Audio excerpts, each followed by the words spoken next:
I appreciate you tuning in for another NetPicks video. And today I'm going to cover one of the trading strategies that I put in a video about swing trading. And I've linked that video above and below in the description. And what this one is about trading pullbacks. Trading pullbacks is a viable way to trade the markets. So for this one here, what we're looking for is the market to form a trading range. Now, what is a trading range? As we know, markets trend with higher highs, higher lows for an uptrend, and the opposite for a downtrend. Once we stop making a higher high, or we start making lower lows, ignore this one here, then we can consider that we could be entering a trading range.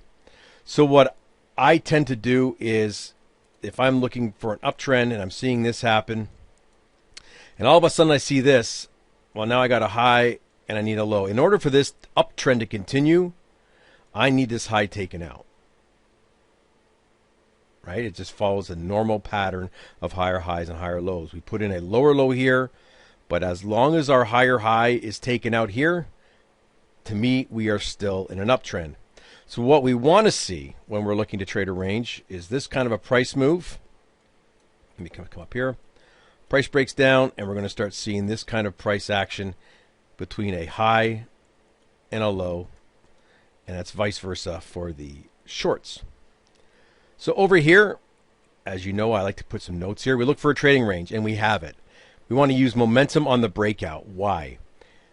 People use the terms false breakouts. There's nothing false about a breakout. It either continues or it doesn't.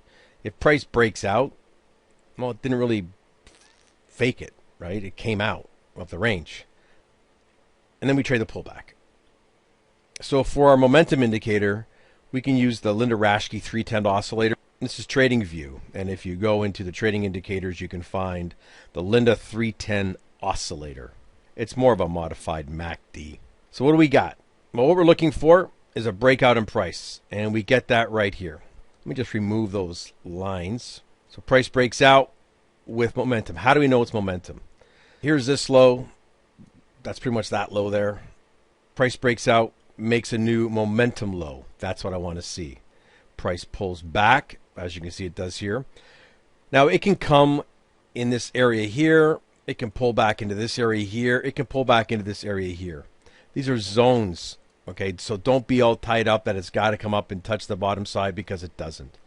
That's expecting perfection in the market. And how do we trade it? Just consider using a simple flag pattern. You could trade the breakout of this trend line. You could use a lower time frame to watch for price action. You can trade the basing like you see here. In some of my other videos, I talk about support and resistance, even though I don't find these kind of trend lines really are meaningful, except for this kind of trade entries. If we look at a high and a low, and we get price coming down and just kind of bouncing around in these areas here, the odds are we're going to see a break of this support level. This is Bitcoin, and I got to tell you, nothing has brought out trading gurus more than Bitcoin buyers when it first started. You probably could not go wrong trading Bitcoin to the upside when it first started. Here's our trading range. We get a breakout and we get a hard slam against us. When you're looking at trading a pullback, what you don't want to see is large momentum candles against you. Once you start seeing that, something has changed in the market, and that's not what we want to short. So we put a low in here, momentum low down here. We put in a lower low from this low. No, I can't use that, but you get the idea. We have this low and we have this low. But we put a higher low in the momentum. Now, obviously, you don't know that's happening until price starts to move back. However, we're looking for a breakout pullback. And because we did not get a lower momentum low, it's not something we would take a trade on. Let's take a look on the other side of Bitcoin, which is more relevant into today's market. We have our trading range. We have a breakout, and price goes to the upside. So let's break it down. We have this high. Form the range. Price breaks out with a momentum high. It's not a big momentum difference, but it's there. breakout, pullback to the upside. Quite simple. If you're trading this, you can certainly look for the pullback after you see momentum high. Go down to lower time frames and watch the price action down in this area right here for your trade entry. This is platinum. And you can see that we've got this high. Now, if you think of it in more of a bigger picture, this whole area is a trading range. And inside of this trading range, you have this trading range here. See where the market's made a high, made a low, chopped around inside. We got a price breakout and a pullback. So what do we have? Well, we have marginal, if any.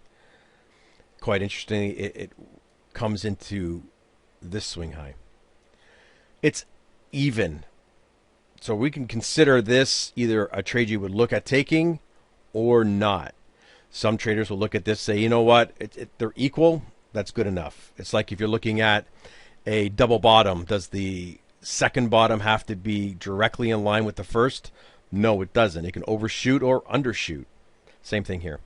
And if you're looking at a bigger picture, using this high and these lows down here as to form the basis of your trading range, price breaks out here with a marginal momentum high as price makes a new high. And it would be in an area here already that you'd be looking to take a long trade in platinum. This is the SPX. This is that big sell-off that we had late last year. This huge momentum probably freaked a lot of people out. But it was regained. So what do we got? We have price drops down. We start chopping around in this area right here. We're looking to go long. Or short. It doesn't matter. Just however it's going to break out. You can see the highs are here. Highs are here. This breakout is on momentum. We get a strong pullback. Now this pullback's kind of strong into here. And a lot of traders were looking at this. And it pulls right back, almost right into the middle of the range. This kind of stuff, don't let it concern you too much. Right? It's when we start seeing it keep on traveling. Rallies back up. A nice little pullback here. And off to the races. So how do you trade that? Well, we talked about flags. You just mark off the highs. And this is the trade up in this area right here. If you're using a lower time frame, you would probably see some price action in here. That would be of interest to you. And if you just look closely, now you can infer a lot from the higher time frames to consider what's happening on lower time frames. You have this high, this low to this low. You come down here, we have price moving up, right, showing momentum to the upside. This is wheat. Not a great range, just as an example to look at. Price is chopping around in here. Let's mark off what's of interest to us. It's in this area right here. Made a new momentum high on this breakout, as you can see with the momentum candlestick anyways. And how would you trade it? Again, just marking off. There you go. And I'm going to get another pullback in through here. And you can see when this one pulls back, kind of chops around again. Let me get this kind of messy price action. Now, if we just consider the Linda 310 oscillator, if you're comparing the swing points above and below the zero line, you can see that we made a low here, but a lower low here. This generally, and you can build a strategy around this, simply means when the price rallies, you sell the next pullback. That's all this means. It's the same thing if you're looking at the upside here. If you look at this right here, this would tell you to buy the next pullback when this happens. And you can see it happens in this area right here. Price just keeps on going up. That's a little bit more advanced, and I'm not going to cover that in this video. It's just an idea for you. And I just wanted to show you a simple way to see if you are in a trading range. Even though you can see it, we can look at the MACD. Let's get rid of this. Let's take a look at the MACD for a second. These are standard settings, 12, 26, and 9. We're just going to take out the histogram. Once you start seeing this kind of action where the averages in the MACD are together like this, start considering that perhaps we are looking at lower volatility and it would be an area of interest to look for a trade. For example, in through here, this is not the best example. As you can see, it's starting to widen when we get here. If I go back to some of our other examples that we've had, let's take a look at those areas.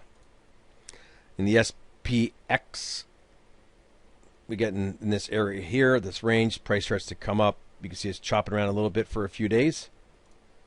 The platinum one is a great example. You can see how it's all tightly wound up in here.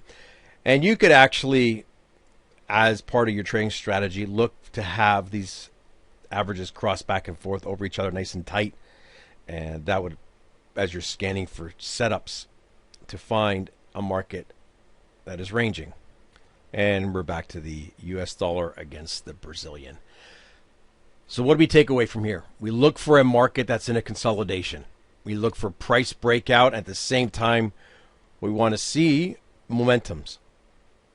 For example, in the short, momentum lows. In longs, momentum highs. Trade the pullback. We're trading the pullback just by using simple flags. There's other ways you can do it. There's different ways, different techniques of trade entry. This is just the bare bones of the breakout pullback strategy, using momentum as a qualifier for a trade that you'd be interested in. Hope you picked up something from this. Take a second to subscribe, like the video, and I'll produce more just like this. Thanks for watching.